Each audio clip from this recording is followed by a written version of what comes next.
What's up? What's up? How's everybody doing? Welcome to RossonARI TV. We are going to be checking out the press conference of Mr. Pioli. So it should be quite interesting. It's coming up in maybe 15 minutes or maybe half an hour. I'm not sure. But we're definitely going to listen to what he's got to say. AC Milan playing a cup game coming up. A final, the first trophy on the line of the season, of course, the SUPERCUP. The winner of the Coppa Italia and the winner of the Scudetto get to play this game, and it should be quite an interesting matchup. Honestly speaking, Milan is getting into this game, I would say, quite as the underdog, I would say, in this current moment. Obviously, Milan is going through a poor moment, a moment of poor form, while Inter, also not a great moment for Inter.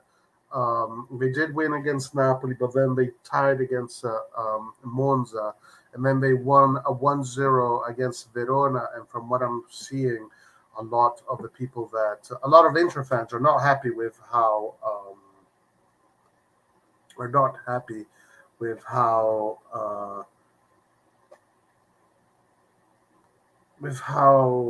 Mr. Inzaghi is playing.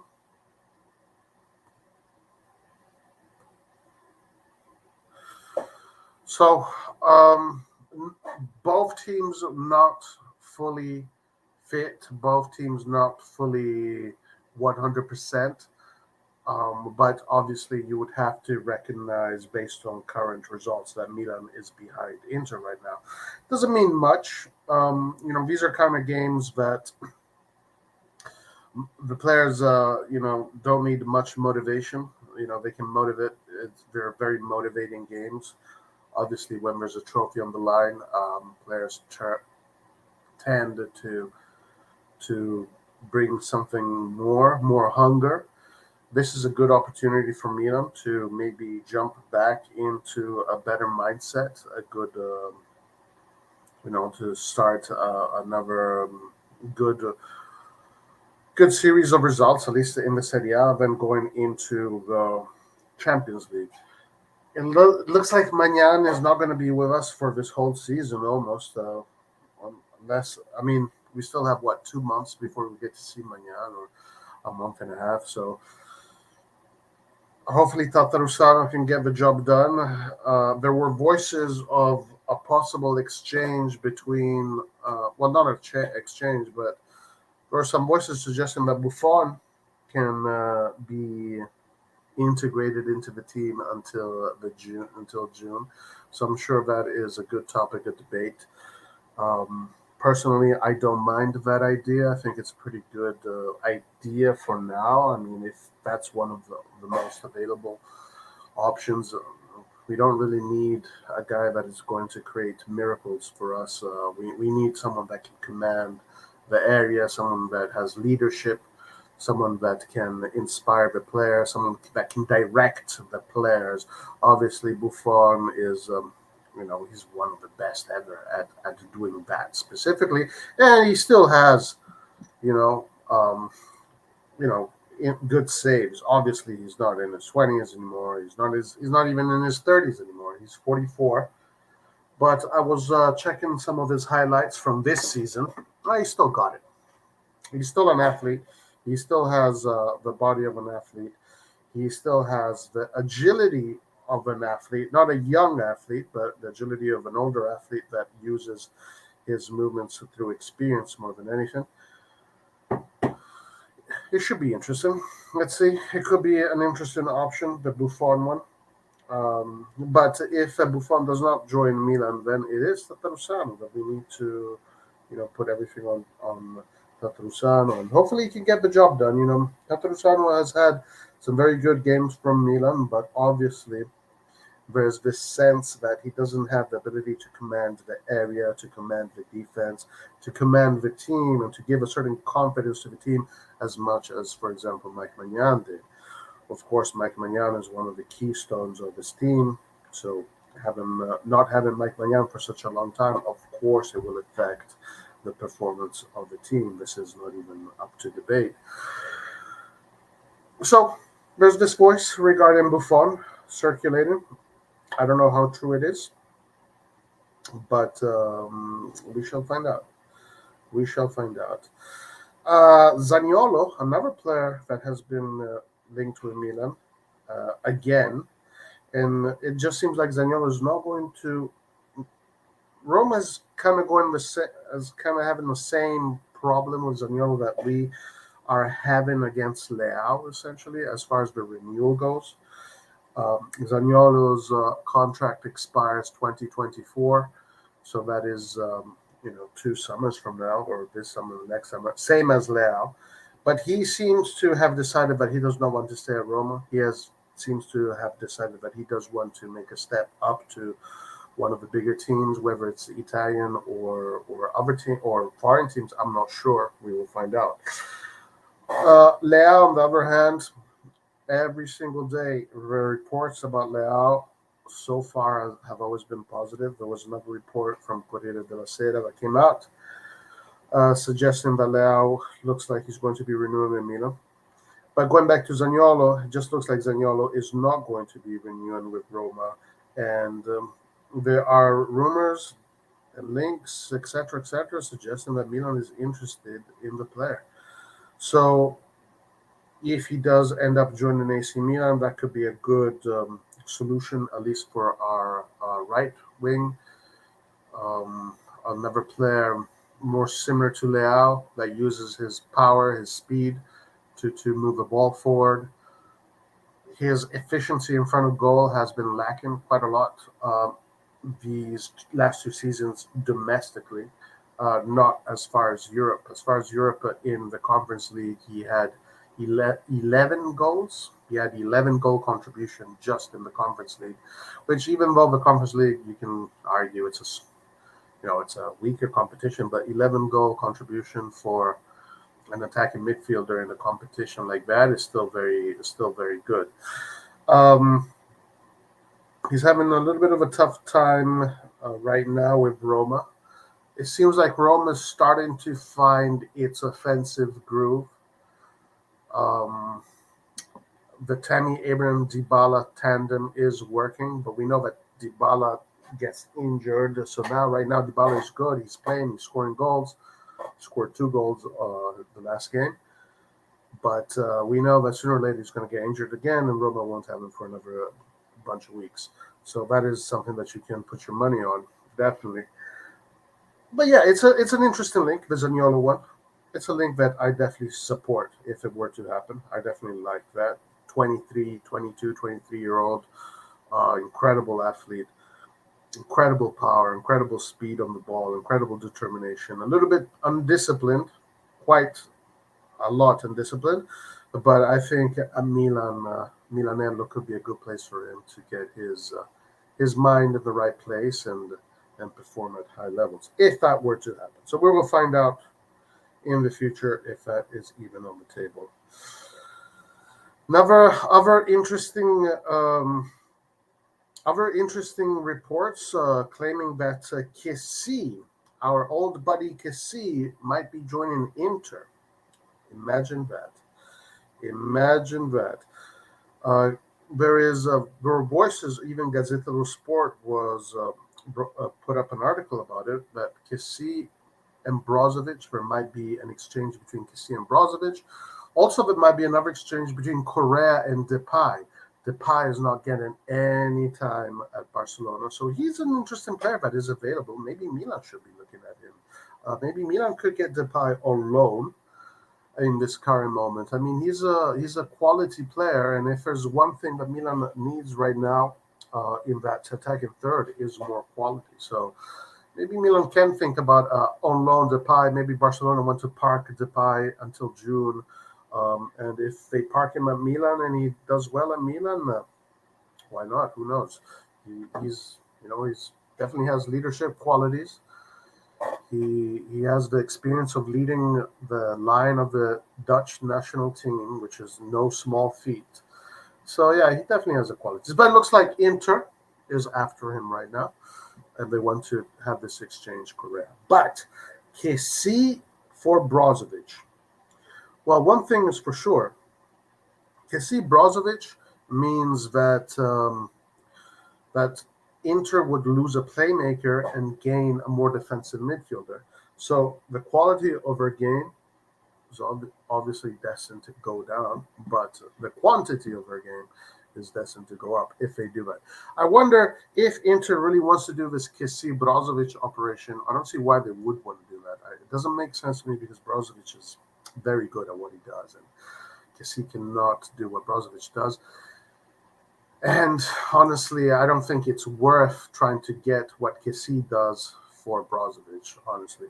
But I wonder if that means that they're just going to give that position to Çalhanoğlu, who has been doing well in that position, and Asllani, and then use Kessie as a box-to-box muscle player. So quite interesting things right there. Okay, let's see where the conference is and what the situation is with the conference.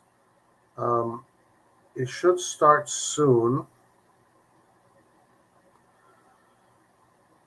We are going to listen to it. It says 11:10 p.m. It's 11:14, so it hasn't started. I'm going to refresh. Maybe what happens if I refresh? Let's see what happens if I refresh. It hasn't started yet, but we will follow it. We will definitely follow it.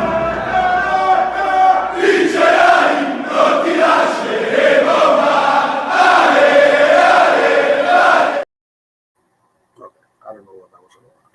All right, as we wait for that, other market, let's say, interesting things that have happened. There's this constant voice, very similar to Galliani in his days, this constant voice of Baldini saying, we don't need to do anything, we don't need to change anything, the team is perfect the way it is, we don't need to buy anything. Now, of course, this is something that all of these DSs say, but I'm pretty sure if there are opportunities that come, and especially the last days of this January, the last 10 days, the last 5 days, the last week, I'm sure some opportunities might happen. Speaking of opportunities, Chelsea. Chelsea is a very interesting club right now because Chelsea is buying a lot of players. They're spending a lot of money. There was a report in the Times that said that Chelsea still has another 200 million to spend, and it looks like that they're not done with their spending, and they're going to keep on going. It looks like another name that was linked to Chelsea was Marcus Thuram. So, what does this mean? This means that Chelsea is going to have an exuberance of players. They're going to have a lot of players that are going to be seeking to leave because obviously you can't have a team of 40 players, Mudryk, João Felix, Nkunku coming in, Fofana. They bought a lot of players this winter, and they're still going. So there's going to be a number of players in Chelsea. One of them, of course, we know is Ziyech, who's been linked with Milan, that is going to be looking to leave the club, and I think that Milan is probably going to look at some of those players at the end of this transfer market. It is very possible Ziyech still being one of them, but others as well. I'm not really sure who, but I know that there's maybe in this current moment there's something like they have 10 players injured right now that are not playing, or 9 or 10, I don't know, some crazy number like that.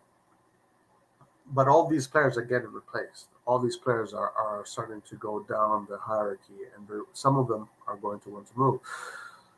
Some of the players that I kind of see possible for Milan, I think Pulisic could be one of them. The American connection, obviously that could be very good for marketing purposes, especially Milan now being owned by an American media company, American sports media company. Investment group, Redbird, that focuses a lot on media, sports, and sports in general. So Pulisic could be an option. Maybe you can maybe there's that option of bringing Pulisic into the team. Who knows? That's just an idea, but I'm throwing it out there. Of course, Ziyech could be one of them. Loftus-Cheek is another one that is there. Could be possible. Um, then there's Kante. Kante's interesting player. Kante's a very interesting player. You have also Jorginho. Jorginho could be an interesting player. Kovacic also is an interesting player. So there are definitely players that are going to be leaving. All these players that are going into the club means that some of these players at Chelsea are leaving. These could be opportunities for Milan to take advantage of, especially because these players are difficult to sell, but easier to park in a team with loan options, etc., etc., etc. So I think there is a small window of opportunity there that could happen. There is a small window of opportunity there that can happen. Let's see. Is this? Oh, okay. I think this is gone. All right.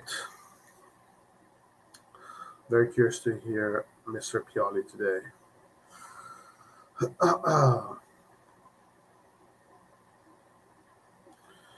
Okay, once it gets to the conference, we'll listen to it together. Okay, let's talk a little bit about the game. Obviously, Pioli is going to tell us about the game, but let's talk a little bit about... Actually, before talking about the game, also because I'm sure Pioli is going to be talking about the game and that stuff, I want to talk about just a little, I want to touch on Sacchi and Sacchi's words regarding Milan and Inter, since he was asked about this game. Arrigo Sacchi was asked, he said, this is what he said, that Milan has a full stomach. Sometimes this is the way it looks like. He's not just talking about Leao, but he's saying in general, it looks like Milan has a full stomach. They're playing like they have a full stomach. So they're not as hungry, which is something that we have also noticed and speculated on as well. If we are getting that sense. Okay. We're going to see if this is going to work, first of all. Then he said, doing things halfway is not enough. This team can win only if the collective gets together. The team becomes very long, meaning they leave a lot of space between the lines, and the strikers fatigue a lot. But Milan does have its numbers all good. I think he's talking about the financial aspect, while other teams have incredible debts.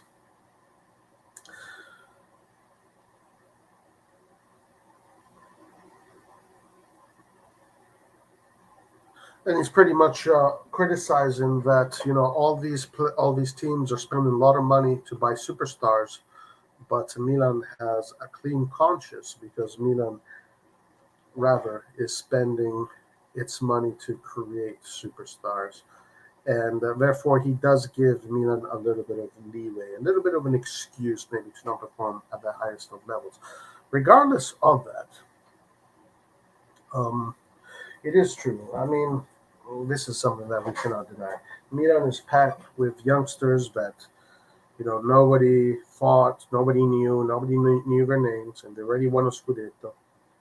Of course, things need to be done in a certain way in order to keep growth going, to keep continuity.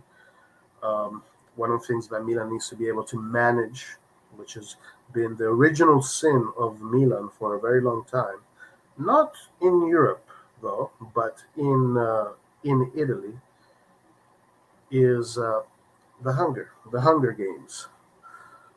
Milan, kind of similar to the Italian national team, when they win, seems to be a team that loses its hunger, and maybe does not think things throughout as well as they do. But of course, then things do, that hunger does come back sooner or later. And this is something that also the national team has suffered from quite a lot. It is an interesting phenomenon that happens. Let's see if this is working properly. Let's see if it catches. Maybe I go back a little bit.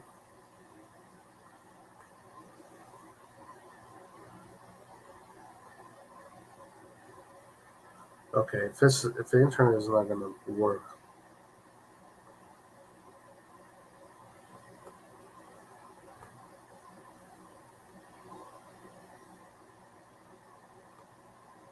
Okay, we'll do that.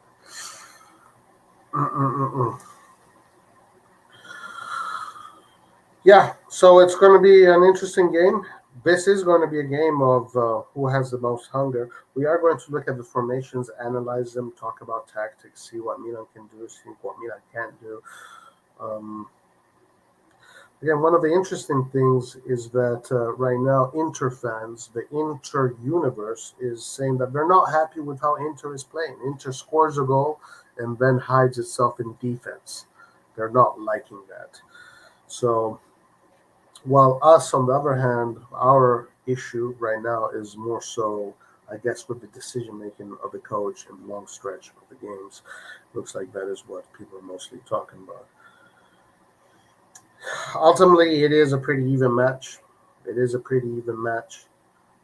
We are going to, we're pretty much going to have our best team minus Mike Magnan right now. You know, I mean, our best team available right now is a pretty competitive team.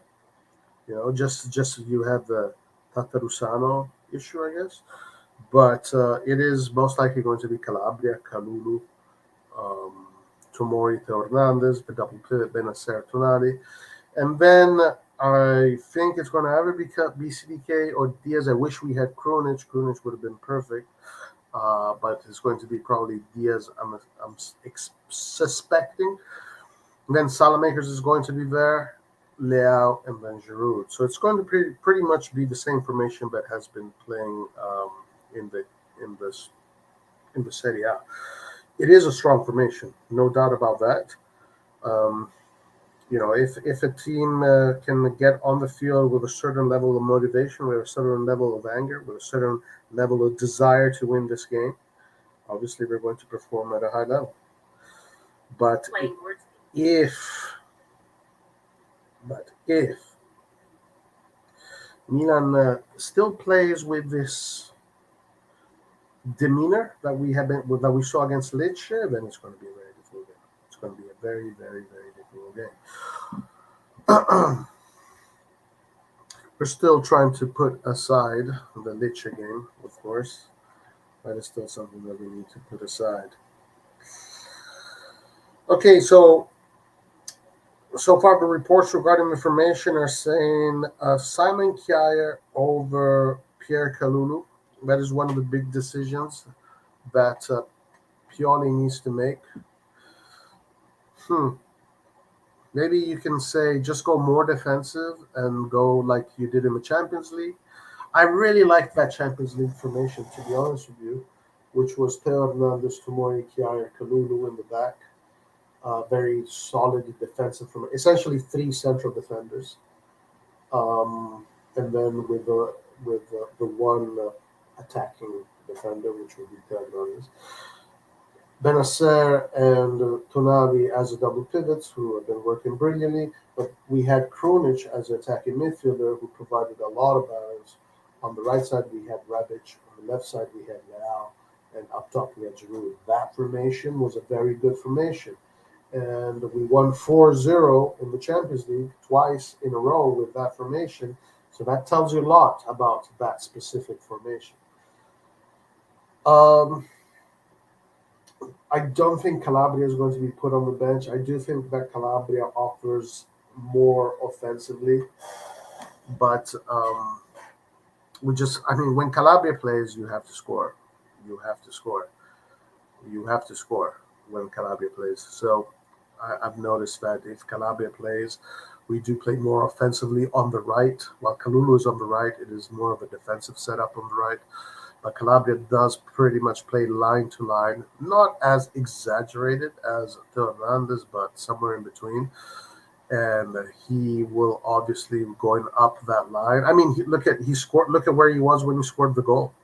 That was an open play. That came from an open play. That came from him coming from the defensive line, uh, entered the midfield, inserted in the box, and then found himself literally right there in front of the goal, a center forward position. So Calabria is obviously much more offensive, and I think it is correct to do that in the end. I mean, I think it's good to be offensive that way. I don't mind it. I think I think it has worked in the past, and I don't see why we wouldn't keep on doing that. So the question is, Kjaer or Kalulu in this kind of game? Maybe the nod should go to Kjaer. Maybe the nod should go to Kjaer because Kjaer is more experienced, more maybe level-headed, and even though obviously Kalulu is a very confident player and has shown a lot of confidence, but Kjaer definitely is a player that is reliable. So that is one of the questions that Pioli is going to have. We're going to find out. We're going to find out today.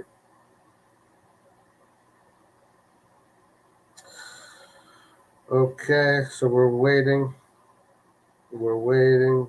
The press conference should start soon.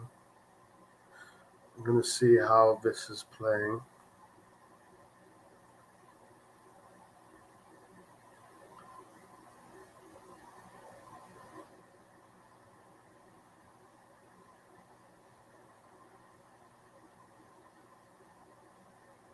Okay, it looks like it's running well.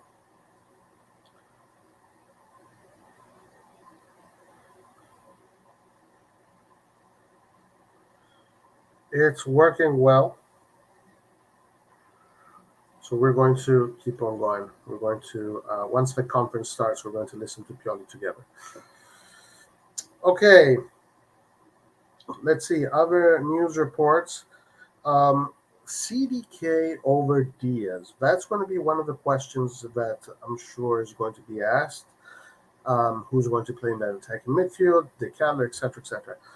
Um, I saw De Ketelaere against Torino, and he interpreted that false nine position really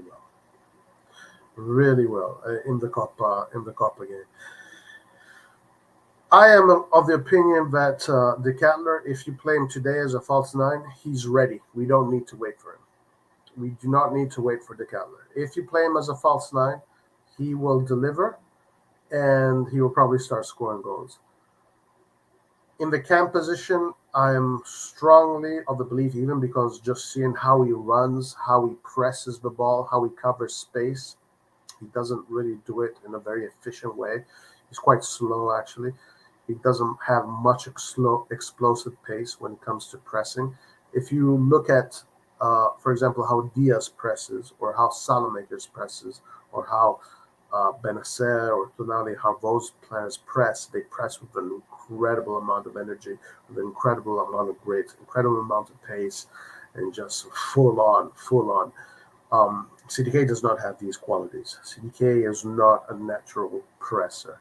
So that pretty much tells me that, he's not suited for the camera. It's not his position. He should be playing as a center forward, as a false nine.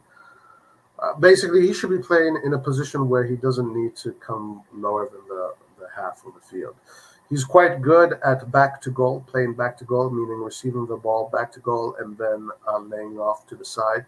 He does have those numbers, that he does have those qualities, and he's good at receiving the ball back to ball, turning, and then creating space with his teammates 1-2. What he is not good at is starting front to goal behind the midfield line.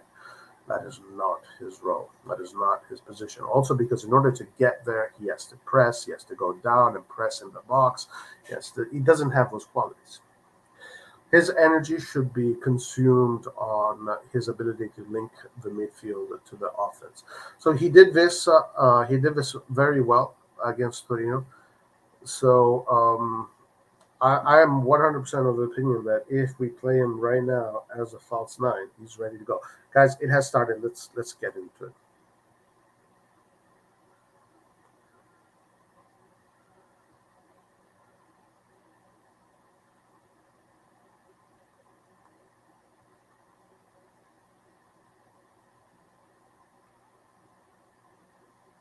Let me know if you guys can hear it.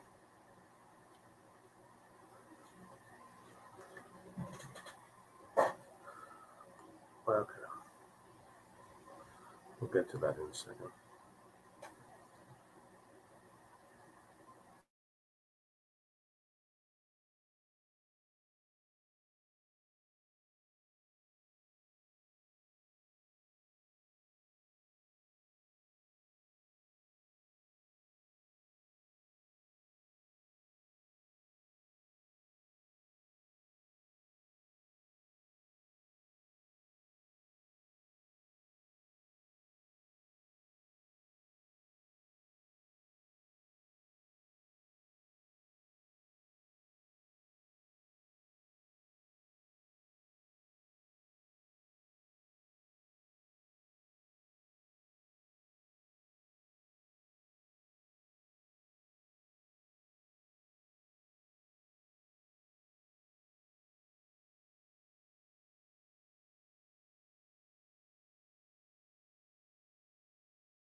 Can you guys hear the press conference?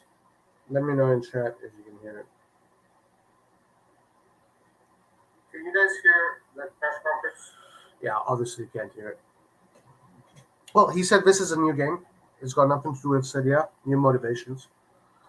So they're ready to go.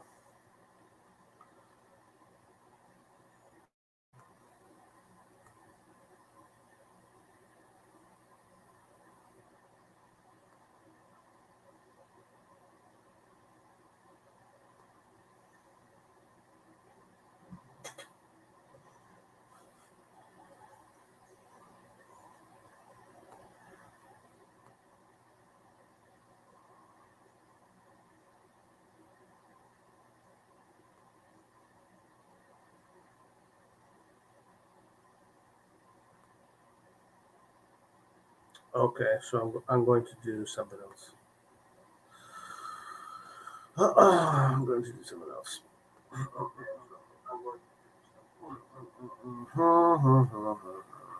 So far, they asked him some pretty bland questions. He's pretty much saying, yeah, this is a different game. It's got nothing to do with Serie A. This is for the cup. It's for a trophy.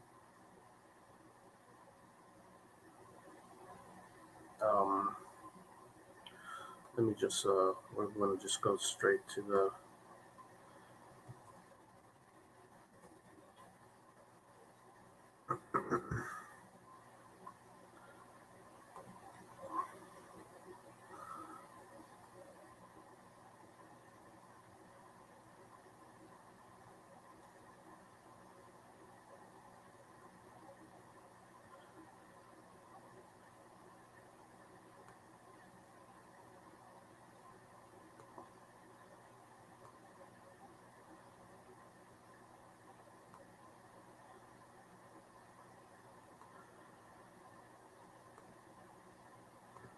Una qualità alta e abbiamo vinto tante partite. Se abbassiamo la qualità diventa più difficile vincere le partite, non è questione di pancia piena. He's saying that he does not. Oh. Dello Sport. Buongiorno mister, Buongiorno. quello che è un po' accomunato sia Inter che Milan, che dopo la sosta, l'Inter è una squadra col Napoli, il Milan a Salerno e anche fino all'87esimo con la Roma. Il calo che c'è stato soprattutto a livello di prestazioni dipende anche dalla sosta lunga. Può essere questa una chiave per spiegare questo improvviso calo, o forse il fatto che si giochi così dopo un mese e mezzo fermi ogni 3 giorni e poi è un po' troppo? The journalist is asking him why this dip in è una form. chiave di lettura che ci sta. È chiaro che sta fermo quasi 50 giorni e poi riprende a giocare così con tanta continuità ogni 3 giorni, sia per i giocatori che sono stati fermi 50 giorni, sia per i giocatori che hanno partecipato ai mondiali può essere pesante. Oltremodo per noi che purtroppo in Coppa Italia siamo usciti addirittura facendo i supplementari, quindi è chiaro che giocare ogni 3 giorni può essere impegnativo, ma io credo che nell'arco di una stagione è impossibile per qualsiasi squadra non attraversare dei momenti dove non riesci a rendere al 100%. Il campionato è la fotografia esatta, solamente una squadra non ha ancora avuto una flessione, che è il Napoli, che sta facendo un campionato eccezionale. Tutte le altre, chi prima che dopo, qualcosina poi hanno lasciato per strada. La Gazzetta dello Sport bianchine, a seguire qua davanti. So he was asked about the dip in form. He said, 50 days of the World Cup and players coming from the World Cup obviously makes things more complicated. He did say something that is very interesting. He said, of course, the game in the Coppa Italia, having those extra 30 minutes is going to make things more complicated. But he did say one thing. He said he's 100% sure that every single team in the Serie A is going to have a moment where they're going to dip form. So, he's expecting other teams to have a similar moment as well. Poi. Buongiorno a tutti, una domanda a testa per Davide. In una situazione difficile come questa, chi sono i compagni che come te generalmente parlano di più, magari sono un po' più leader vocali, e in generale che cosa vi siete detti rispetto a una normale settimana di campionato? No, chi parla di più sinceramente penso che siano quelli con più esperienza, ma devo dire che questa squadra anche sotto questo punto di vista si assume le responsabilità dal primo all'ultimo giocatore, quindi anche sotto questo punto di vista si assume le responsabilità.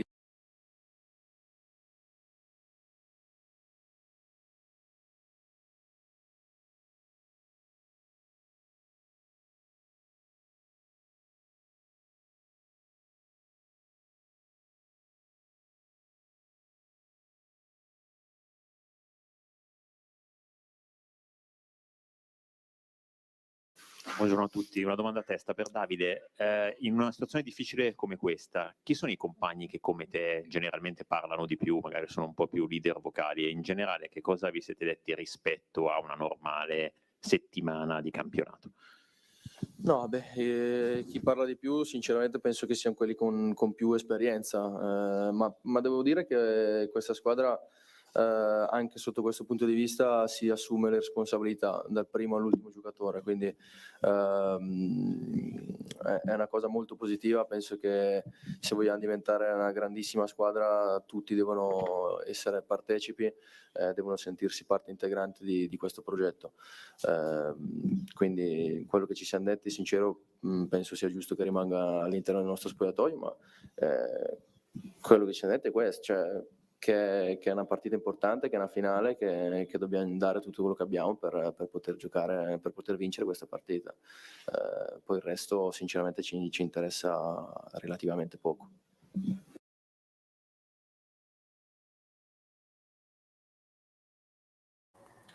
Okay, so yeah, they asked him who are the more influential leaders of the team, and he said it's the older players, the more experienced players, of course.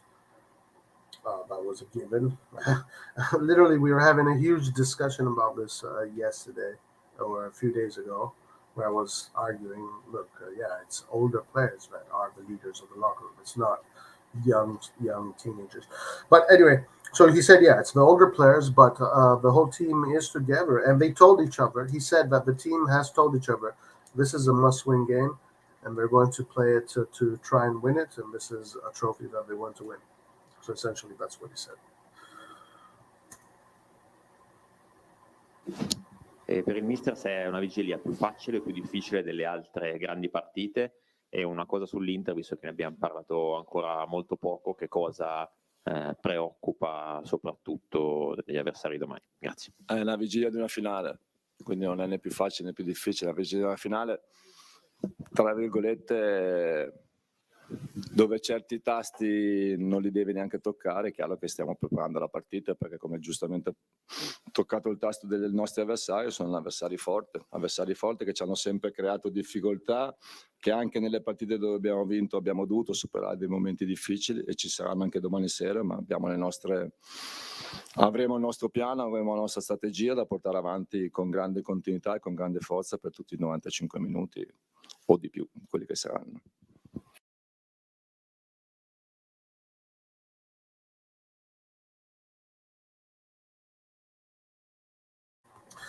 So yeah, they asked him, how does this game feel being on the eve of the final, and what do you think of Inter?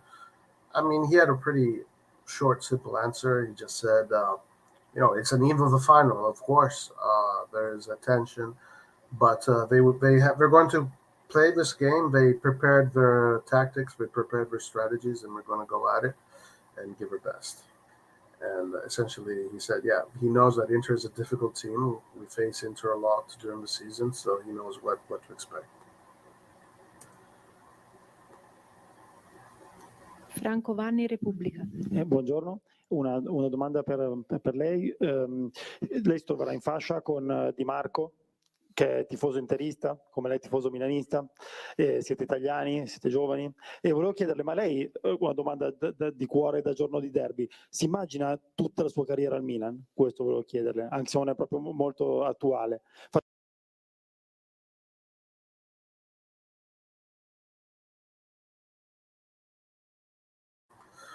Good question. So Di Marco is going to be played on the side of Calabria. And the journalist pointed out that Di Marco is an Inter fan, and he's always been part of the Inter from the academies, etc. And then he said, just like you, Calabria, you're a Milanista, etc. And then he's just asked Calabria if he sees himself being at Milan for the rest of his career. So let's see what Calabria says. Faccio anche già la domanda al mister o la faccio dopo? Ok. Beh, con Dima sarà una bella sfida, siamo cresciuti insieme nel settore giovanile della nazionale, quindi ci conosciamo da parecchio tempo, mi fa piacere che stia facendo bene, sia tornato anche all'Inter. Sincero, sarà una grande sfida. Personalmente giocare a Milan sì, ovvio, come hai detto tu, sono qua da una vita e mi auguro di poter finire ce la vanno anche loro. Quick answer. Yeah, he's happy for Di Marco. He's known Di Marco since he played with him in the national team, in the youth sector in the national team. He knows his story, and he knows his own story, and he said, yeah, it would be great for him to be able to finish his career at Milan.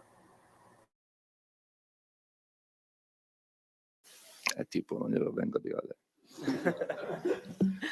Prego. Andiamo da Stefano Bressi.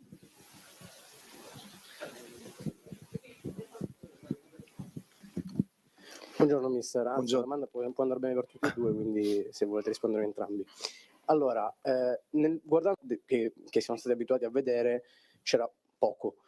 Siccome lei ha parlato di qualità del gioco, mister, e nel corso di questa stagione anche è stato un po' altalenante il livello della squadra. Ci sono state grandi prestazioni come col Napoli, con l'Inter in campionato, in Champions League, e altre decisamente meno belle. Domani, qual è il vero Milan? La domanda è questa: qual è il vero Milan? Quello che siamo stati abituati a vedere alla fine della scorsa stagione e in queste grandi partite, oppure magari anche quello che fa un po' più fatica? All right, this journalist here sounds like he's had a really tough week. He sounds like he's really pissed off, and he's pretty much saying, so Pioli, what Milan are we going to see? Are we going to see the Milan that was kicking ass last season, or are we going to see the Milan that has been so and so, right? These few past weeks. Very snooty question. Piece of shit journalist. All right, let's see what he says. Beh, ti sei fatto una domanda dove la risposta c'era già. Chiaramente non è quello il Milan. Noi non abbiamo nessun dubbio che non sia il Milan del Lecce del primo tempo. Credo che abbiamo in questo percorso dimostrato le qualità che abbiamo. Quindi mi aspetto di avere una squadra di qualità, una squadra di livello domani sera, questo è sicuro. He's Sport expecting Italia qua davanti. he's expecting Milan to play with quality, not the same Milan we saw against Per il Lecce. mister, poi vado da Davide. Mister, prima cosa le chiedo, ma è un momento differente da quando lì al Milan, perché per la prima volta c'è un momento di difficoltà, ma essendo i favoriti. Prima, certo, il Milan è il Milan, però magari non si era i primi favoriti, quindi se c'è una differenza nel gestire. Poi le chiedo nello specifico, è vero che è sempre una questione di squadra, di reparti tutti assieme, ma che motivazione si è dato per le difficoltà che sta trovando la difesa? Momenti delicati ci sono.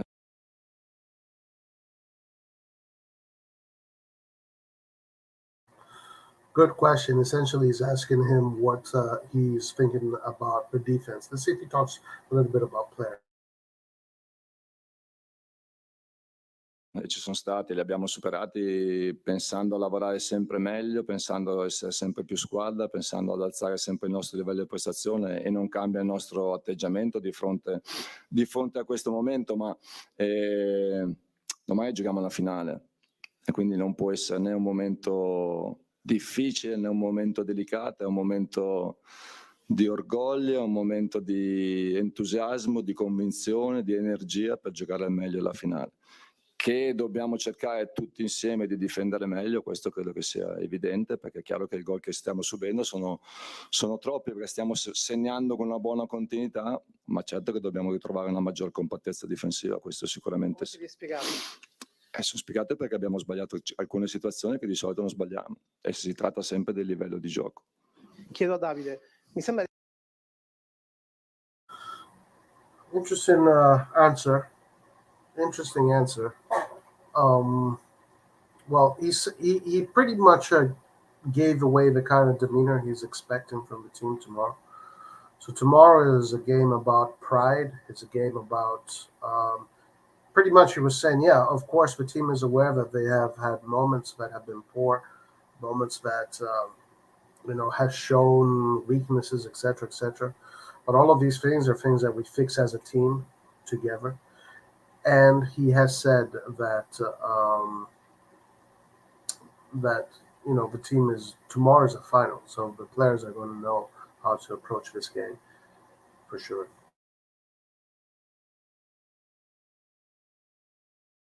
Di aver spiato un leggero sorriso quando prima sentivi parlare, ma forse non avete la stessa fame. Allora sì, l'ho visto bene. Dal di dentro, come vedete questa situazione che si sta creando? E chiedo anche a te, visto che sei protagonista del reparto, una spiegazione che vi siete dati per le defaillance difensive. No, come ha detto il mister, penso che sia assurdo essere sazi per uno scudetto, sinceramente. Per quanto possiamo aver giocato bene, vinto meritatamente, appunto perché abbiamo visto cosa si prova a vincere, che vogliamo vincere ancora. Credo che sia questo il valore di una grande squadra, continuare ad aver fame, ad aver voglia di lavorare. Noi ce l'abbiamo, poi come abbiamo detto la stagione è lunga, c'è un periodo di calo che è fisico, che è normale, non vedo grossi problemi. Sicuramente siamo qua per giocare questa partita, ma siamo qua anche per vincerla. È un nostro obiettivo, una grande partita, ma noi ci aspettiamo questo. Il nostro focus è sul vincere ogni partita. Sui problemi difensivi, come abbiamo detto, abbiamo sbagliato delle situazioni, delle letture che a questi livelli poi le paghi. Le abbiamo studiate, abbiamo capito cosa si può far meglio, e adesso tocca farlo in campo. Te lo sei immaginato come alzare un trofeo da capitano? Sì che me lo immagino, penso di sì, il mio obiettivo è alzare questa coppa, quindi ovvio che prima c'è la partita, prima dobbiamo dare tutto quello che abbiamo, poi sì, il mio sogno è vincere più trofei possibile nella mia carriera, quindi ovvio che mi immagino tutte queste cose. Calabria wants to lift a trophy. Gazzetta Luigi Garlando. He said he wants to lift a trophy. He's motivated. He sounds a little bit nervous. Sì, risolino. Ciao Stefano. Ciao Luigi. Una domanda personale. Ti ha sorpreso di più i tanti complimenti, l'apoteosi, Pioli on fire, l'estate che hai vissuto da divo, o le critiche di adesso, anche feroci, è diventato un problema anche l'orologio sulla camicia. Quale delle due cose ti ha sorpreso di più? Nessuno delle due, perché faccio parte da questo ambiente, in questo mondo da troppo tempo per non sapere che non c'è mai un equilibrio, sia in positivo sia in negativo, quindi non ho mai esagerato da una parte e nemmeno mi sono mai abbattuto dall'altra, quindi si va avanti con grande lucidità, chiaramente cercando di risolvere i problemi, cercando di migliorare le situazioni, questo assolutamente, ma con il mio migliore equilibrio possibile. Prego.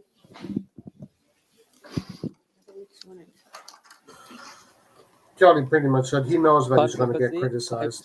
He's ready for it. اليوم السوبر الإيطالي يقام في السعودية، وقبل أيام انتهى السوبر الأسباني، ونرى قبلها كريستيانو رونالدو ينضم إلى نادي النصر السعودي. ما رأيه بهذا الحراك الرياضي داخل المملكة العربية السعودية؟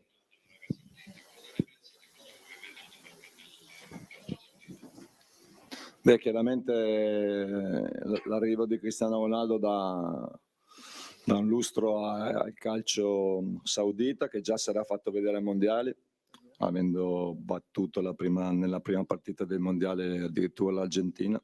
Quindi sicuramente l'arrivo di Cristiano Ronaldo darà sicuramente più visibilità al calcio in pieno sviluppo. Abbiamo spazio per le ultime 2 domande. Andiamo prima di là, manteniamo i rituali. Grazie. Buongiorno mister. Si sente? Sì. Buongiorno mister, io volevo chiederle una cosa. Come i calciatori migliorano durante la propria carriera? Lei si sente migliorato adesso che è al Milan rispetto al suo passato come allenatore dell'Inter, e se sì, dove, in quali aspetti? Sicuramente sono migliorato, ma perché fa parte, credo, della crescita di ogni professionista, far sì che tutte le esperienze che hai passato, positive e negative, ti possono portare a un miglioramento delle tue conoscenze, del tuo modo di porti, del tuo modo di comunicare con la squadra, di rapportarti con i singoli giocatori. Quindi credo di essere migliorato e cresciuto in tante situazioni, ma credo che dovrò ancora fare dei passi in avanti. E adesso diamo la parola a Carlo Pellegatti. Sì, prima domanda a Davide Calabria, voglio approfondire il concetto. Il Milan ha avuto... Bland questions, just nonsensical questions, just nothing important. Everything just very PG. Yeah, he says Pioli feels like he's improved. Just boring questions, to be honest with you. Nothing regarding the game, nothing regarding the tag. We'll go over that right after this. Avuto dei grandi capitani che hanno alzato grandi trofei, anche la Supercoppa italiana. Ecco, tu eri un bambino quando vedevi i grandi tuoi idoli alzare la coppa. È una partita un po' particolare in questo senso per te? Beh, una finale. Perché sei arrivato lì. Cioè, ovviamente anche questo fa parte di un percorso di alti e bassi, quindi essere qua a giocarci una finale da capitano è assolutamente una grande cosa. Come ho detto prima, però giocarla è un conto, vincerla è un altro, quindi sicuramente abbiamo fatto un ottimo lavoro per essere qui, perché, ripeto, abbiamo vinto uno scudetto assolutamente meritatamente, e adesso c'è questa coppa che sarebbe altrettanto importante poterla alzare. Ovvio che non mi piace mai fare paragoni con capitani, giocatori del passato, presente, futuro, ma voglio scrivere la mia storia e questa coppa sarebbe importantissima per tutti. Grazie. Stefano, siamo qui, quindi cito un proverbio arabo che ho preparato per questo. Aspetta, metto l'auricolare. Allora Stefano, un proverbio arabo dice: i tempi duri rendono gli uomini forti e gli uomini forti rendono i tempi facili. È un tempo duro in questo momento per il Milan, e se possiamo dire che è il tuo percorso che i tempi duri hanno reso gli uomini forti, che poi facile proprio no, ma comunque vi hanno fatto vincere. Se parli del mio percorso, sì, nel senso che ho sicuramente imparato di più dalle mie esperienze, Non credo che sia un tempo duro per il Milan, perché il Milan non gioca una Supercoppa da vincente da tanto tempo, ha la possibilità di vincere un trofeo, quindi non credo che sia un momento duro. È un onore e un orgoglio essere qui. È chiaro che, come ha detto Davide, tra vincere e non vincere la finale ci passa tanta strada e noi faremo di tutto per vincerla. Grazie. Prego. Grazie a tutti, buon lavoro. Grazie.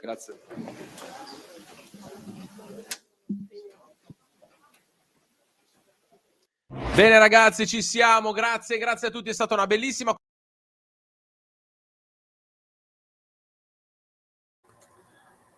All right, kind of dumb, stupid questions, right? Like legate to nothing interesting, just theater, nothing interesting. The more interesting question, the thing that I wanted to, I guess I noticed my reaction to that. What I noticed is that Pioli sounds like his usual self. He sounds confident but nervous. Pioli has different tones. He's got the confident and arrogant tone, then he has a confident and nervous tone. So right now he definitely has a confident and a nervous tone. Usually when he big wins, he talks with a different demeanor. When he's in the more difficult times, then he retorts to his other demeanor. So he is in his not negative, he's positive. Like he's positive, he said good things. One thing that I noticed that he said that gives me good vibes and I would say good hopes is that he outlined how he wants his team to be. He wants his team to play with pride. He wants his team to play all together, compact, with the awareness that this is a final. This is those games that you can't make mistakes. It's one of those games where everybody needs to be together. It has to be a team. Everybody has to sacrifice for each other. It has to be a team effort, and the team has to play at high quality. It has to be a quality performance, a confident performance, a prideful performance. So he did say these things that I think these are all good things that can help. If this is the kind of demeanor that we see from the team, then we're going to see a very competitive Milan.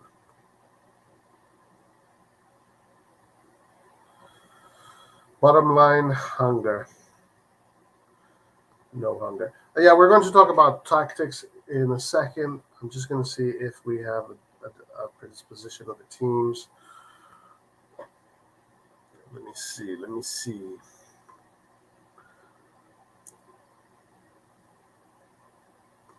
Do they have a...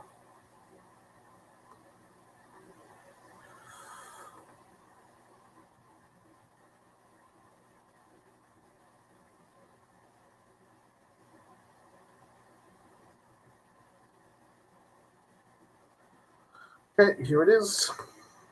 Let's see if we have teams. No teams yet. No teams yet. Okay, so I'm going to look for them in a different way.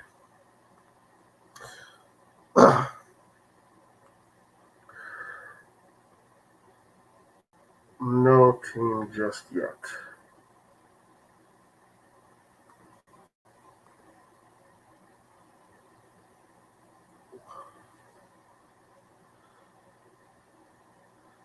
I'm going to get my tactical board out and we're going to talk about this.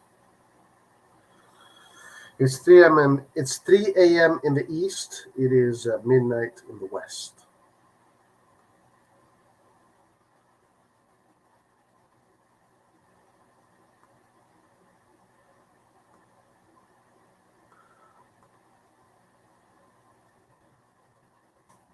It's only midnight.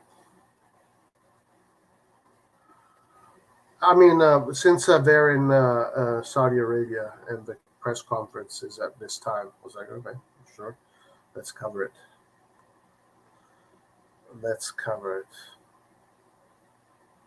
Usually the press conferences are early in the morning, like around 4 a.m., 5 a.m.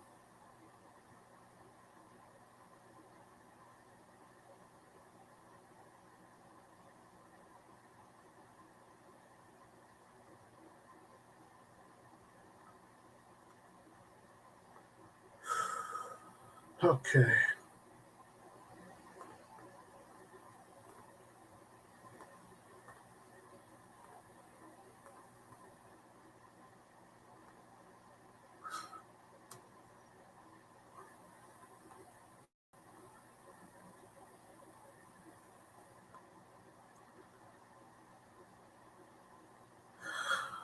All right, so Ibra out. We do have Rebic available for this game, so that should be interesting. Rebic is going to be available. Pobega.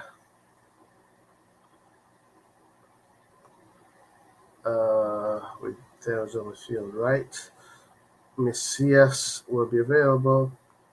I already have Gabbia there.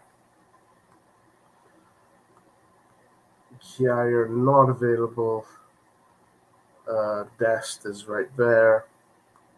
I think these are all the players. Messias, Pobega, Rebic, Chow, Ali, Lazdic, Dest, CDK, Gabbia, Ranks. Then the players are Kier. We have Kier. Okay. All right, so red players, equivalent to ready-to-go players, meaning players that are fully integrated into the AC Milan system. Blue players are the players that are the least integrated. Green players are players that are still considered, youngsters, so bottom of the hierarchy. Orange players, players that are closer to being integrated into the team. So obviously the red players are the players that are going to give you the most guarantees, according to Pioli, and according to amount of minutes that have been played for the team. So it looks like this is going to be the formation. I'm going to have a red CDK, and I'm going to have an orange CDK. So we're going to have two CDKs. So the players here that we could see is either Kier for Kalulu or CDK for Diaz. If we look at CDK in the attacking midfield, I give him a player that is not fully integrated yet in the team, so he's going to be orange. But if we play him as a false nine, he's already ready to play the false nine position. This is the position that he has played all his career so far, and it is a position where he scored 14 goals last season, 9 assists. Obviously, he's been played out of position. This is his position. The attacking midfield position is not his position. The reason why, because if you notice, if you go back to that Torino game and you look at the way CDK presses on the ball, his press is quite slow. It's not very explosive. It's not very aggressive. It's a very soft press. Essentially, he has quite a soft press. While players like Salamakers, Diaz, Benacer, Tonali, all four of these guys press like bulls, right? And when you pay attention to how players press, these four players in particular, Salamakers, Diaz, Benacer, Tonali, all press with an incredible amount of vigor and energy. CDK does not. That's why CDK in this area becomes an orange player, because he lacks this quality. And then in this area, CDK needs to start many plays from back here, chest front to goal. So that's a different kind of football. It's a football where you have to point, you have to target your direct opponent. So you're playing face to face with your direct opponent. So this position for him is not fantastic because he doesn't really have the pace to play this kind of game. And I think Nathan was someone that pointed it out. And having seen him as a false nine, I definitely see it now, yeah. So he is not really designed to play this game right now at a high level. But what he is 100% designed to do is to play the game as a false nine, where he comes back somewhere around here maximum. He collects the ball, and guess what? He's collecting the ball with the back to goal. That's a different kind of football. You have two different kind of footballs. You have the football chest to goal and the football back to goal. Back to goal, he is good because he has a technique to protect the ball and then to lay off the player and then run into space and create space. Also, at back to goal, by using his big frame and his body, he's able to turn around and shield the ball, turn it around, and send players into space. When you ask him to do the opposite, where he has to attack the player and try to create space or do clever things or get into space. It's not his game, especially if he has to start down here and he has to cover a lot of ground.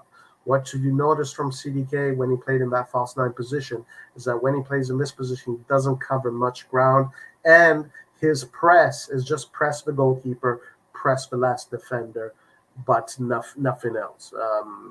That's it, and that's fine. You don't. Your center forward, if you have a center forward that can press like a mother effer, and for example, like Osimhen in Napoli, Osimhen presses like crazy. Sure, that's good, but it's not really necessary. As long as he is pressing, it is fine. And CDK is good enough to do this today. So CDK today as a false 9 not only is going to make your team play well, but he's also going to eventually get goals and assists. This is his position right there.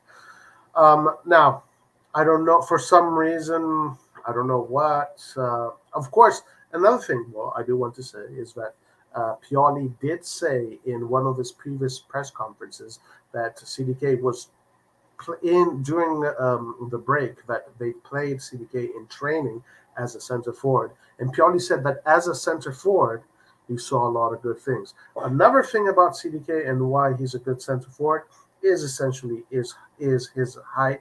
If you go back to the Torino game, you will remember a few moments in which Red CDK had some long balls come to him where he jumped, headed the ball into space for Leao. So those kind of plays like that, even though it never surmounted to a goal, it doesn't matter. But the connection between your center forward and the next player is center forward playing back to goal, and the next player is essentially what you want from that false 9. Can he produce that? Can he produce the ability to connect all the pieces together?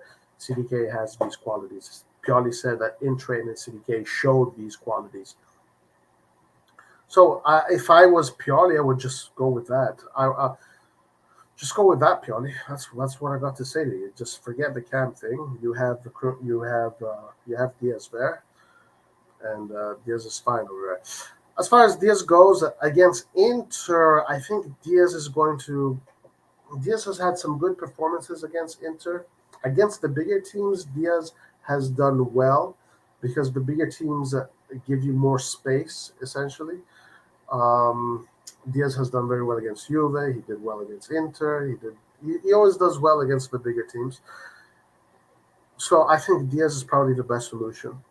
Also, another good thing about Diaz that we spoke about is his press. He has a very good press.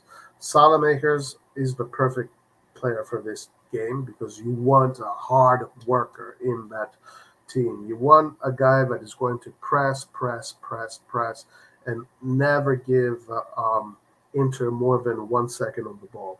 If you force the team that you're playing against to play fast, they're going to make mistakes eventually, right? They're going to make mistakes. So you have to dictate the tempo by forcing the team you're playing against to play faster than they usually do, faster than they're more comfortable, and you can force a bunch of mistakes. Salamakers has these qualities. Benacer has these qualities. Tonali has these qualities. Diaz has these qualities. And everybody else in the field, aside from Leao and Giroud, have these qualities. Theo has these qualities of pressing like a madman. Tomori, we've seen Tomori go all the way up to the midfield to press. Kjaer, a little bit more reserved in his press, but much more contained, I would say. His press is much more contained, but still very effective. And Calabria also with that energy, with that aggressive nature. The players that, don't have so much of that are Leao and Giroud. But these two players, their job is to score goals. Their job is to create assists and score goals. And then, Diaz can turn up and can show up. Theo can show up. You can have Calabria to show up. You have Salamakers. So essentially, your offensive options are a lot. Then you have Tonali going inside the pitch and Benacer being there, that pivot, the single pivot, and then the two defenders in the back. So you have a lot of options to create numerical advantage and numbers. Of course, it's going to depend on the quality of the game, on the quality of the passing, on the quality of the spacing, on the quality of just shielding the ball, your movements. you have to match Inter's energy. Not only you have to match Inter's energy, but you have to be even more energetic than they are. One thing that we know about Inter is that Inter does have exceptional technique on the ball. So of course they're going to find their way to they're going to create chances. Obviously, Inter's going to create chances. Both teams are going to create chances, unless both teams are going to be sloppy. It really depends, because if we go back to the Champions League of 2003 when Juventus and Milan played against each other, both teams just closed each other, and there was literally zero chances for the whole game.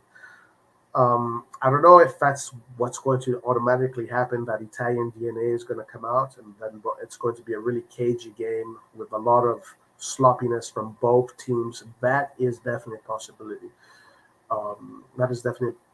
Something that you will see in not every Italian final, but in some Italian finals. It's not really Milan's nature, so I don't think Milan will benefit from playing that way. I do believe what Pioli said in the press conference. Milan is going to play to attack, to press high, and to kind of create and dominate. But going back to Inter, so Inter, three at the back. We're going to play with their usual three at the back: Bastoni, Acerbi, and De Vrij, I believe, right now, or Skriniar, one of those three. Anyway, we're going to have Di Marco playing. Actually, let's do this. Let's put Milan in position here, and then let's put Inter on the other side.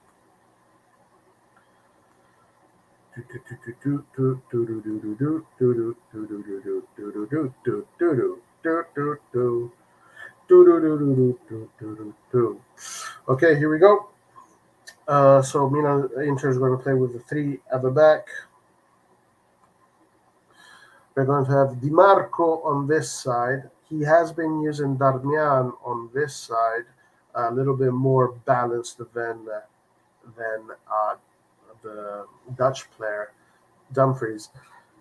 And that is one of the reasons why a lot of the fans, I think, are complaining with him, is because Darmian and Di Marco make it a little more defensive. So Çalhanoğlu, I don't know who's available. I bet it's going to Barella, Çalhanoğlu, Brozovic. I'm not sure Brozovic is available yet. I don't think he is. So it's going to be Mkhitaryan, Çalhanoğlu, Barella. A lot of quality there in that midfield. A lot of fight from Barella. Barella, obviously the leader. And then the two strikers here, Lautaro Martinez and Dzeko.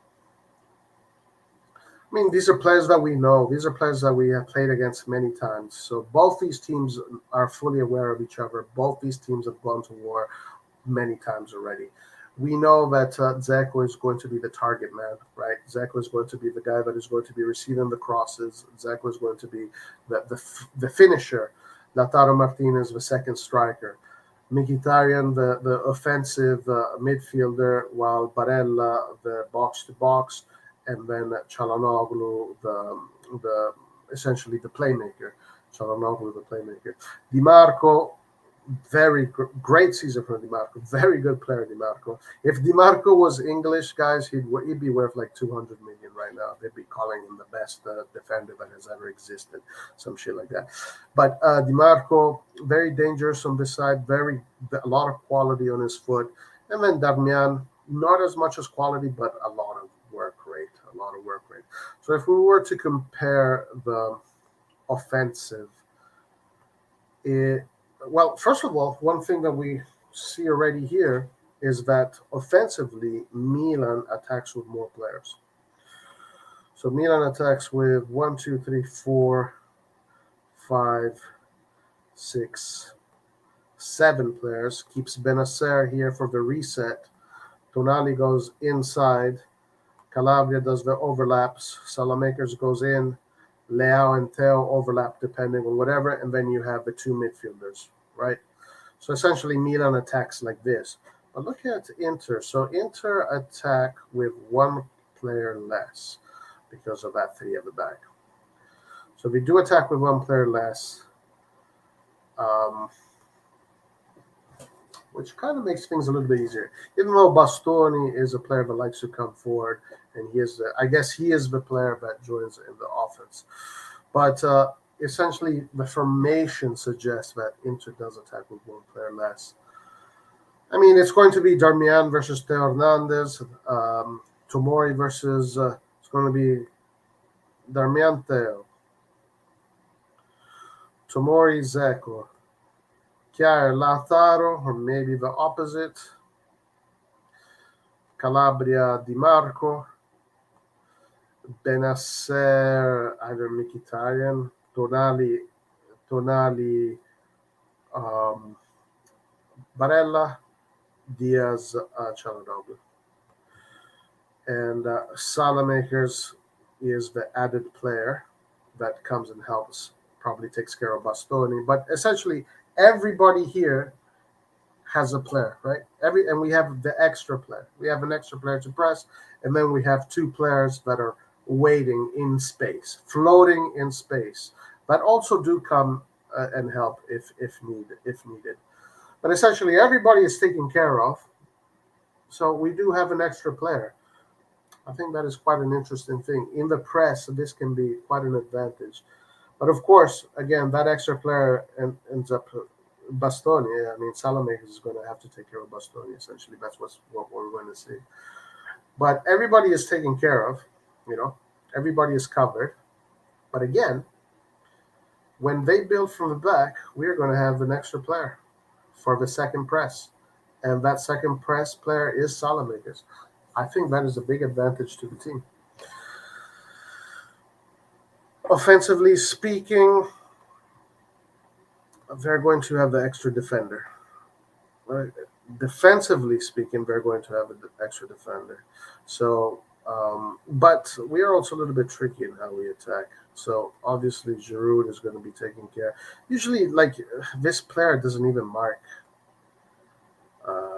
I got to see what they do. Honestly, every team interprets their defense differently. But usually, this player in the back three is not marking anybody. He's just a free player in this line that is not marking anybody.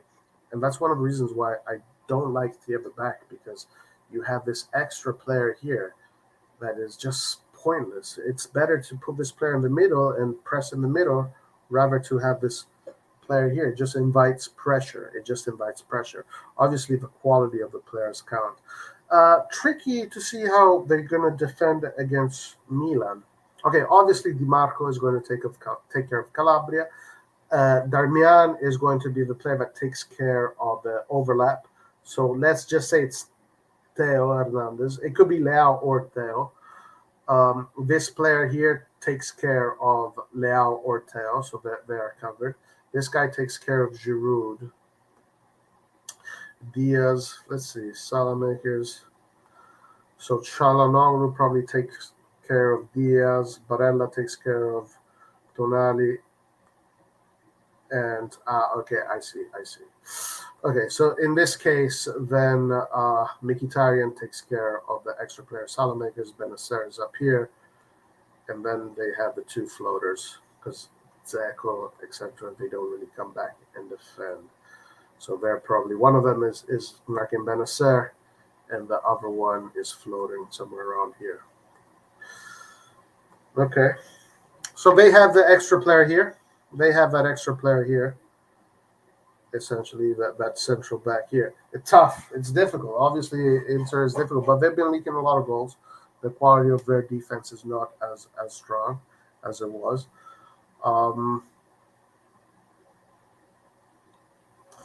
It's going to be let's see. It's going to be up to Leao, and it's going to be up to Giroud.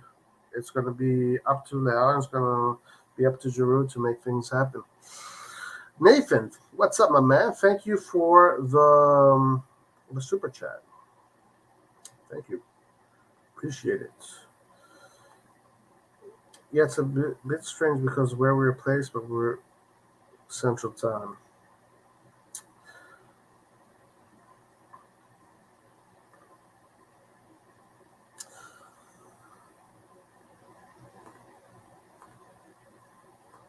I'm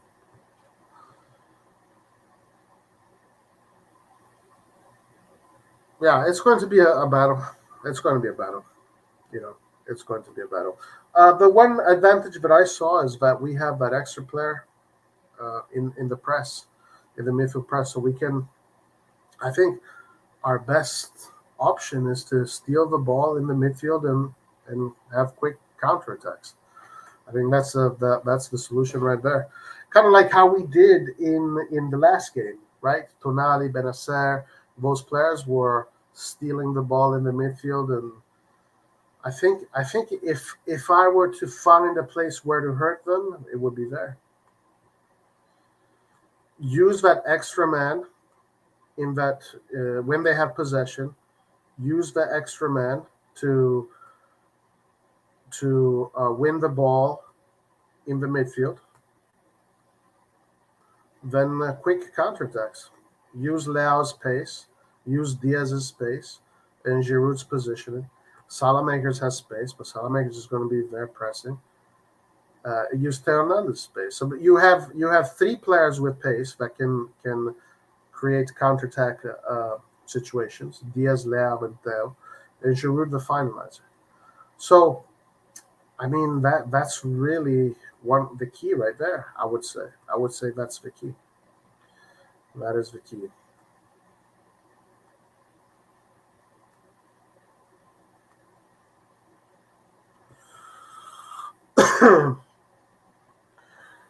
So, for example, when these guys come forward, they come forward with 5, right? They come forward with 5.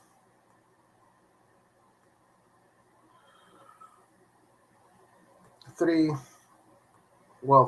covering.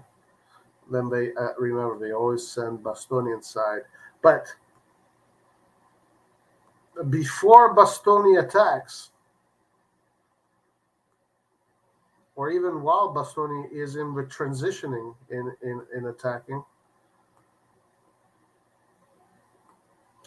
you steal the ball in this kind of situation right here, with Salamakers being the extra player, right? That's the one.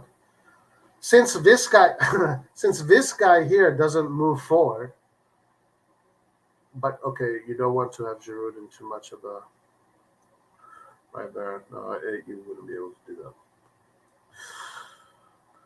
Unless maybe you bring Leao a little bit more central and you play with 2. If you play with 2 like that, maybe you can force this player to stay back. And then use Salamakers to be the added press man, win the ball, and just attack space. Counter-attack football.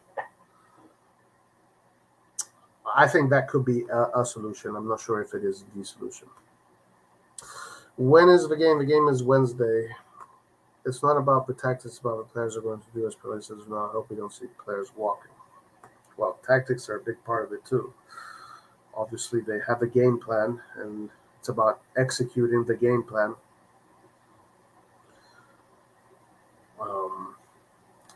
Of course, the biggest part is going to be the hunger, the energy that the players put into it, the focus.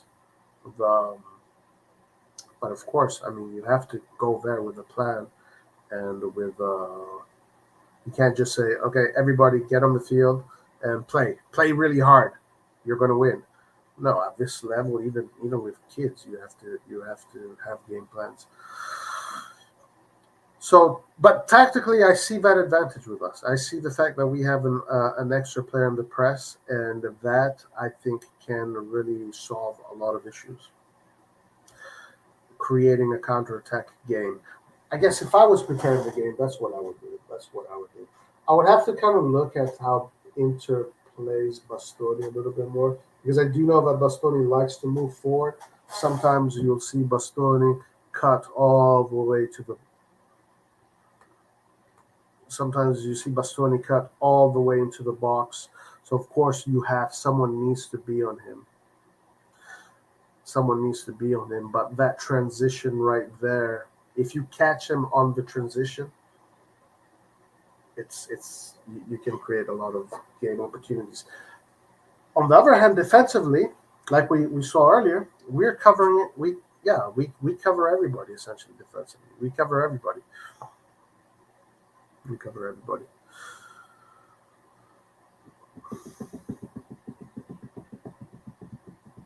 Now, if I was them, what would I do if I was them? Well, of course, easy, very easy. If I was Inter, I would take advantage of when Theo goes up and take advantage of the space that Theo leaves here. That's a very easy, very easy.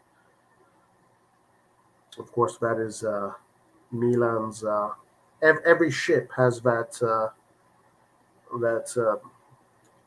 weak spot, right? Like in Star Wars, the ship had that little space opening that if you threw a laser, the whole Death Star would break down. Our hole is essentially right here when Theo goes up, especially because right now with Calabria and Theo, Calabria is also going to go up with Theo, and it's going to be left Theo more central or more, yeah. Theo is going to be the player that they're going to try and exploit. So it's going to be an interesting game from Theo. But aside from these two things, I don't know. I don't see anything else that can be done aside from just who plays the better football. But as far as weaknesses, the way I would defend against them, I would defend man-to-man. I will put Tomori on Zeko, Chiari on Lautaro, Benasser on Çalhanoğlu, no, Diaz on Çalhanoğlu, Benasser on what's his name, on Mkhitaryan, Tonali on Calabria, Tonali on Barella, sorry, Calabria on Di Marco, Salamakers, the open player here. And here, what I would do is I would put Leao and Giroud in I would put Leao in a little bit more central position, which would force this player to think twice instead of going forward. Instead of keeping Giroud right here and Leao right here. Because if you do this, then you're inviting this player to go forward. I think that's what they kind of do anyway. I mean, he just has to be somewhere around this position anyway. It just has to be a little bit out of balance. Win the ball in this situation, in this transitional situation here. Wait for Theo's run, Leao's run, Diaz's run. Boom, catch him. 1, 2, 3, 1. At least that would be my solution. Attack and hold the ball as much as possible because Milan defense is lacking confidence.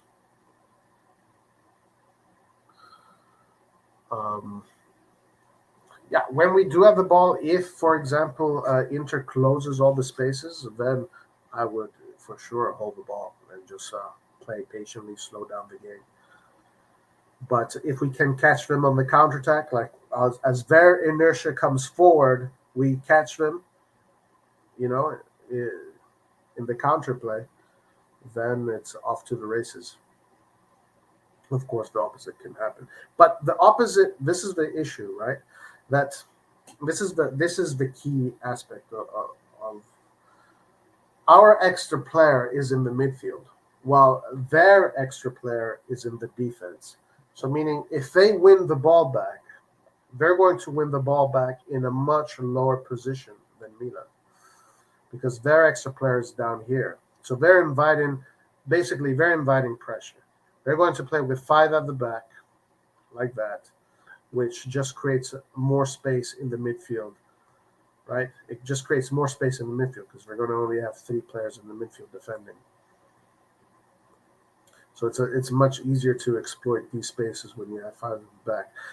So but when you play a 5 at the back, that means that you're winning the ball in defense. You're not winning the ball in the midfield. You're winning the ball in defense because you have that extra player.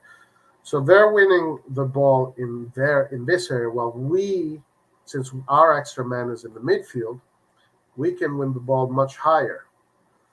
That's the opening that I see right there. That's the opening.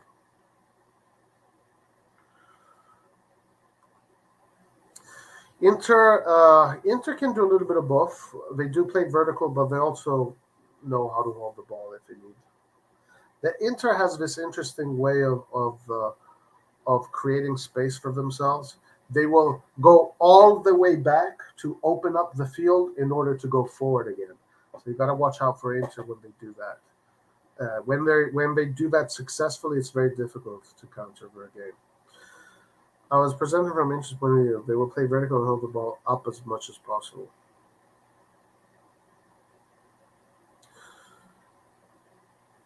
I don't know if it's going to be so easy for them to hold the ball in our midfield because I don't know. We'll see. We will see. I think it's going to be a little bit more difficult for them to hold the ball. Things are going to be a little bit. These two formations are set up so Milan will probably have more possession because the midfield is going to be pretty much given away. But I got to see how Inter plays.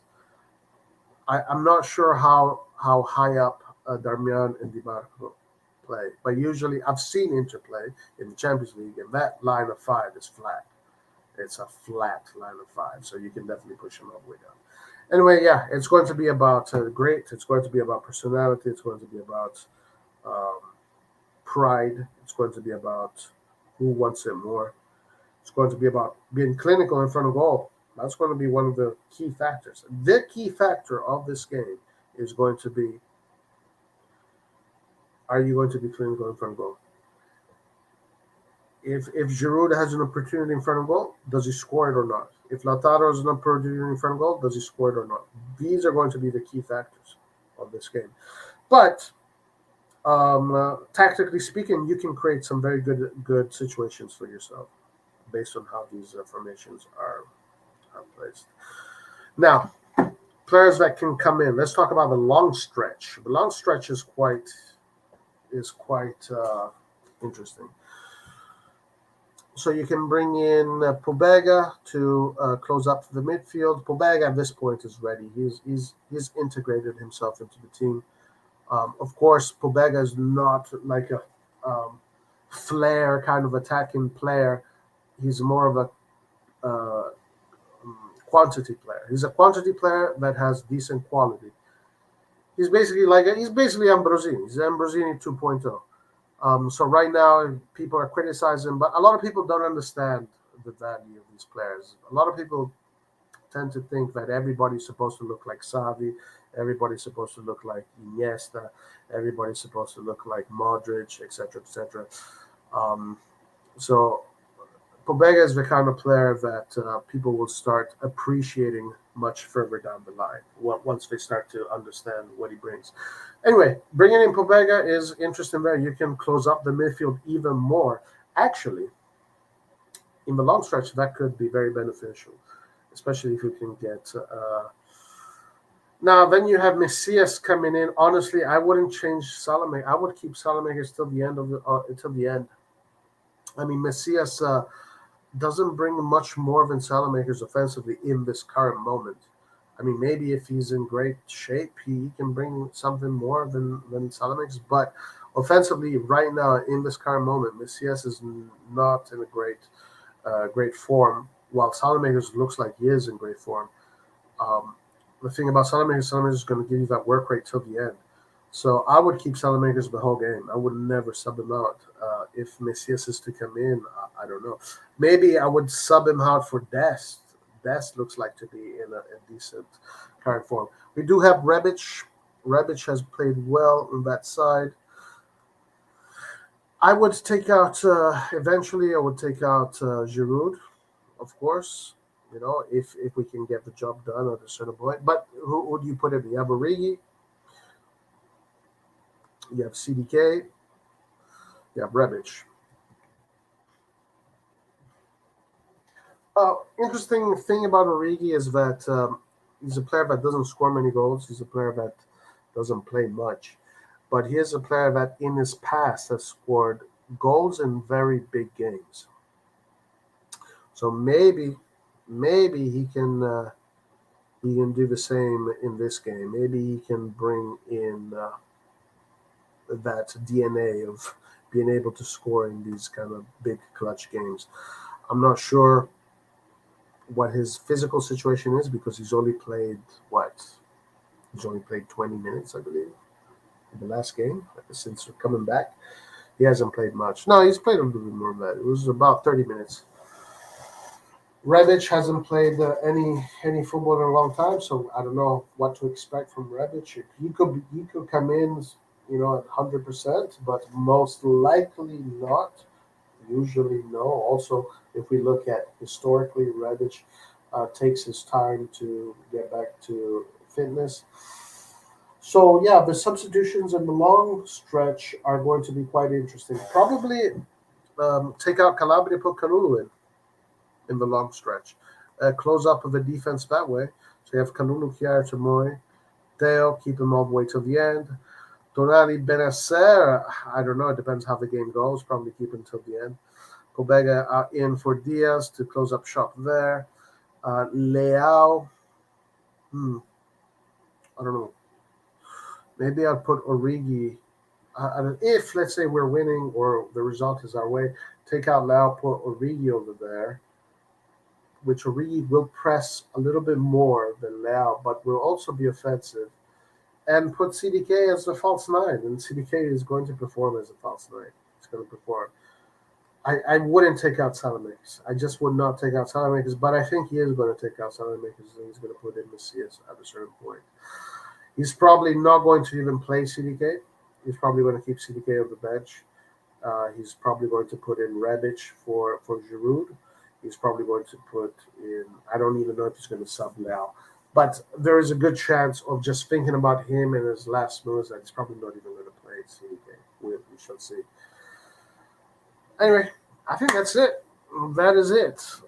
It's going to be an interesting game. It's going to be a fun game to watch. Tomorrow it is Coppa Italia time. Napoli is playing against Cremonese, so it should be a fun game to watch. And then the next day it's going to be Milan Inter, the Supercoppa. First trophy of the season.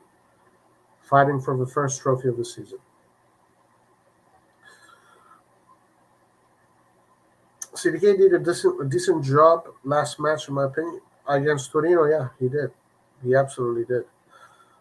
And Pioli has said that as a center forward / false nine, he's a good player as a false nine, and we saw it. And I say it. I'm saying it right now. Like, if CDK, if you want to use him as a false nine, he's ready today. If you want to use him as a cam, it could take a long time. It'll take a long time.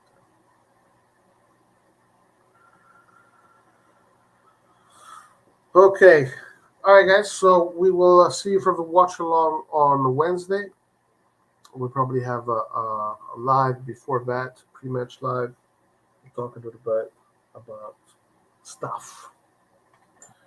And it should be fun. Guys, thank you everybody for watching. Make sure to like, subscribe, do all that good stuff. I'll see you next time. Ciao. Forza Milan.